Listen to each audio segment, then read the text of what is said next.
Shri Hari.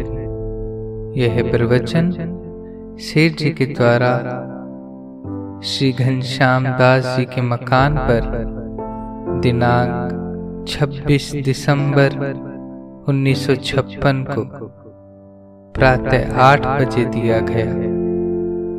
Pad संख्या 28, प्रवचन संख्या 37।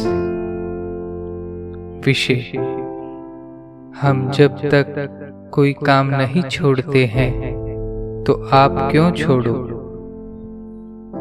हम जब तक कोई काम नहीं छोड़ते हैं तो आप क्यों छोड़ो। आप तो हमारे पीछे हो। भीष्म जी के जीवन से हम सबको भी शिक्षा लेनी चाहिए। उनके शरीर में 2 अंगुल जगह भी खाली नहीं थी जहां अर्जुन का बाण नहीं लगा हो। फिर भी उन्होंने शरशैया पर सोए हुए ही युधिष्ठिर जी को कई दिन तक उपदेश दिया। हम लोगों के जरा सी चोट लग जाती है तो हम बोल नहीं सकते। हरि कृष्ण। श्रद्धे श्री सेठ जी के छोटे भाई पहले अस्पताल की सेवा का काम देखा करता था। वह जब बीमार पड़ा तो उसे डॉक्टरी एलोपैथिक दवाई के चित्र बार बार याद आते थे। मैंने उससे कहा कि जब तू ठीक हो जावे तो अस्पताल के काम से इस्तीफा दे देना। तब से हमारी डॉक्टरी दवाई के बारे में छाप पड़ी कि इसका संपर्क होने से भी इतना असर हो जाता है। इसलिए डॉक्टरी दवाई के लिए हम मना करते हैं। और इन दवाइयों में अशुद्ध वस्तुएं भी होती हैं। अपने तो यह चेष्टा रखनी चाहिए कि गीता, रामायण, भागवत आदि ग्रंथ लोगों के घरों में पहुंचा देवे। पीछे चाहे वे गल ही जावे। कोई भूले भटके भी पढ़ लेगा तो उसका जीवन सफल हो जाएगा। सत्संग के लिए स्थान बनाने में रुपए लगाने वाले को, मेरे जैसे लगवाने वाले को और ठहरने वालों को, तीनों को ही फायदा होता है। जो जितना पुण्य मानता है उसको उतना ही पुण्य होता है। कोई साधु या भिखारी हमसे दान में कपड़ा ले गया, वह यदि यह माने कि इस कपड़े को पहनने से मेरा कल्याण हो जाएगा तो उसका कल्याण हो जाएगा।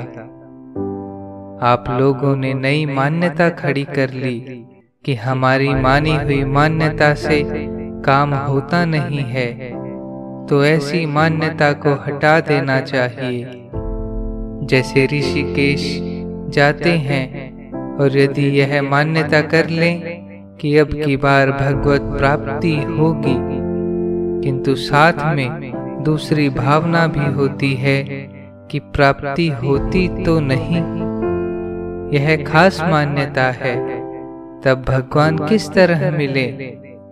आगे के लिए हम लोगों को ऐसे संस्कार जमने ही नहीं देना चाहिए। अभ्यास नित्य निरंतर दीर्घ काल तक सत्कार पूर्वक दृढ़ अभ्यास कितने विशेषण लगाए। स तु दीर्घ काल नैरंतर्य सत्कारा सेवितो दृढ़ भूमि।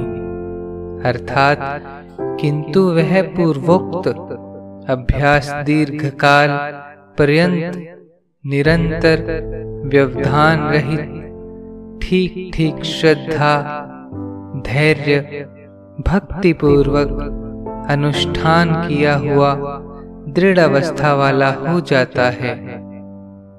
कोई भी काम करना वह भगवान के लिए ही करना, अपने लिए नहीं करना। ऐसा करने से पहले के कर्म भी समाप्त हो जाते हैं। समग्रम प्रविलीयते। अर्थात संपूर्ण कर्म भली भांति विलीन हो जाते हैं। ईंधन बहुत इकट्ठा हो जावे तो भी आग लगने के बाद उसे जलने में कितनी सी देर लगती है। जब ही नाम हृदय धर्यो भयो पाप को नाश।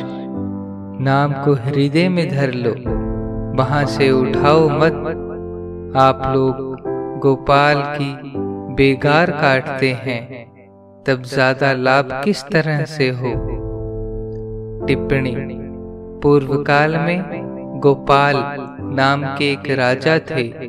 उन्होंने अपने राज्य में यह घोषणा कर दी थी कि एक निश्चित आयु से अधिक उम्र वाले राज्य के प्रत्येक नागरिक को प्रतिदिन एक निश्चित संख्या में भगवान नाम की माला फेरनी होगी। जो ऐसा नहीं करेगा उसे दंडित किया जाएगा।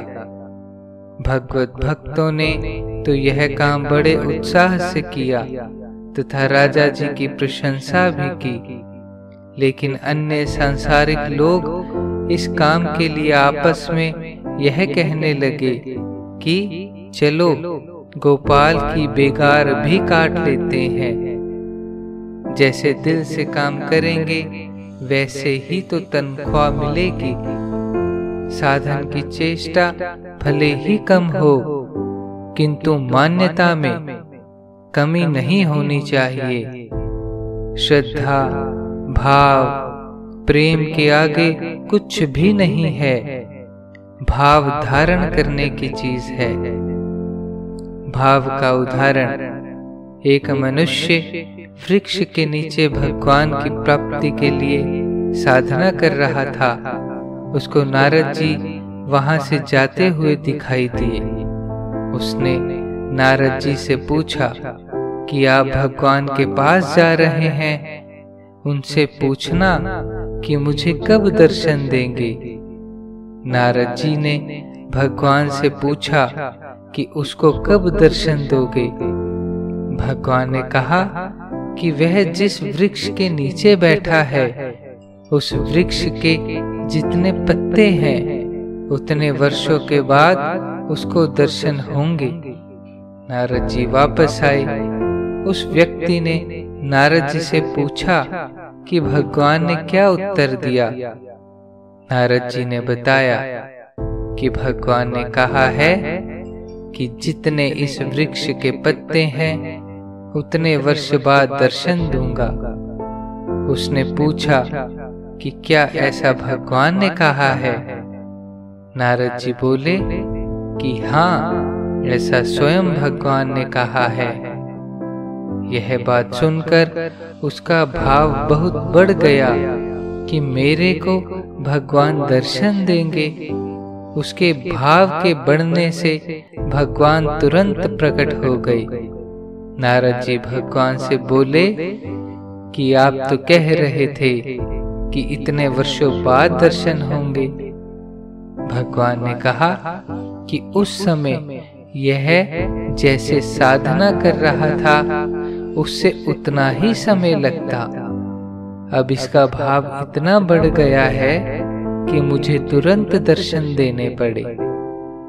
भाव बढ़ने से भगवान तुरंत प्रकट हो जाते हैं। उसके इतना भाव बढ़ गया कि मेरे जैसे तुच्छ मनुष्य को भी भगवान दर्शन देंगे। जानकारी का लाभ उठाना चाहिए और साधन अच्छे भाव से करना चाहिए। भगवान ने तो हमारे ऊपर पूरा विश्वास कर रखा है कि मैं मान लूंगा। आपके स्वयं के संतोष से हमारे संतोष है। सत्संग के अमूल्य वचन। भगवान से मिलने के सुख की तुलना में संसार का समस्त सुख सागर में एक बूंद के बराबर भी नहीं है।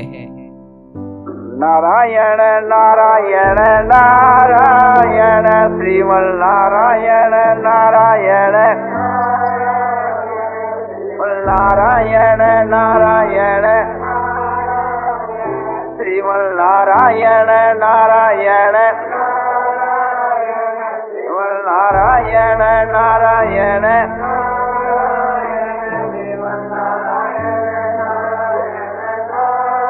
आनंदमय आनंदमय आनंदमय आनंदमय पूर्णानंद पूर्णानंद अपारानंद शांतानंद घनानंद अचलानंद ध्रुवानंद नित्यानंद बोधस्वरूपानंद ज्ञानस्वरूपानंद आनंदी आनंद आनंदी आनंद आनंदी आनंद शांति शांति शांति